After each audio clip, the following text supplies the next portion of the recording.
സൈക്കിളിൽ നിന്നും വീണു പരിക്കേറ്റ 7 വയസ്സുകാരന്റെ ചികിത്സയിൽ പിഴവ് സംഭവിച്ചുവെന്ന് പരാതി. പത്തനംതിട്ട ജനറൽ ആശുപത്രിയിലെ ഓർത്തോ വിഭാഗം ഡോക്ടർക്കെതിരെയാണ് ആക്ഷേപം. കയ്യിൽ പഴുപ്പ് ബാധിച്ചതോടെ കുട്ടിയെ തിരുവല്ലയിലെ സ്വകാര്യ ആശുപത്രിയിൽ പ്രവേശിപ്പിക്കുകയായിരുന്നു. കൊടുന്തറ സ്വദേശി ബാലൻ കഴിഞ്ഞ മാസം 27-നാണ് സൈക്കിളിൽ നിന്നും വീണത്. കൈക്ക് വേദന കൂടിയതോടെ തൊട്ടടുത്ത ദിവസം ആശുപത്രിയിലെത്തിച്ചു. എക്സ്റേയിൽ കാര്യമായ കുഴപ്പങ്ങൾ കാണാനായില്ല. പിന്നീട് സ്ലാബ് ഇട്ടു. ദിവസങ്ങൾ പിന്നിട്ടതോടെ കയ്യിൽ നീര് വന്നുവെന്നും പഴുപ്പ് ബാധിച്ചുവെന്നുമാണ് പരാതി.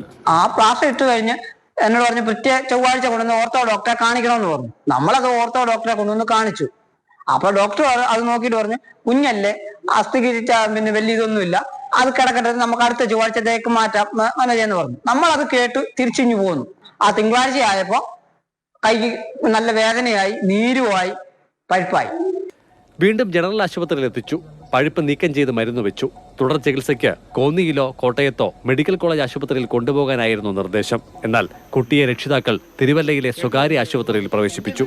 ആ ഡോക്ടർ എന്തെങ്കിലും തിരിച്ചു മറിച്ച് നോക്കി, വേദന ഉണ്ടോ കുഞ്ഞെന്ന് വെച്ച് വേദന പറഞ്ഞു. അന്നേരം പറഞ്ഞു വേദനയില്ലെന്ന് പറഞ്ഞു. എന്നിട്ട് ആ എക്സ്റേ നോക്കിയിട്ട് അടുത്ത മരുന്നിന് തന്നെ വീണ്ടും എഴുതി. നമ്മളത് കേട്ടു, നമ്മൾ കഴിഞ്ഞു പോന്നു. എന്നാൽ വിരലുകൾ അനക്കണമെന്നും കൈ ഉയർത്തിവെക്കണമെന്നും അടക്കമുള്ള നിർദ്ദേശങ്ങൾ പാലിച്ചിരുന്നില്ല എന്നാണ് മനസ്സിലാക്കുന്നതെന്ന് ആശുപത്രി സൂപ്രണ്ട് വിശദീകരിച്ചു. ഇതാണ് അണുബാധയ്ക്ക് കാരണമായതത്രേ. അതേസമയം വിഷയത്തിൽ രേഖാമൂലം പരാതി നൽകാൻ താൽപ്പര്യമില്ലെന്ന് കുട്ടിയുടെ അച്ഛൻ വ്യക്തമാക്കി. മാതൃഭൂമി ന്യൂസ്, പത്തനംതിട്ട.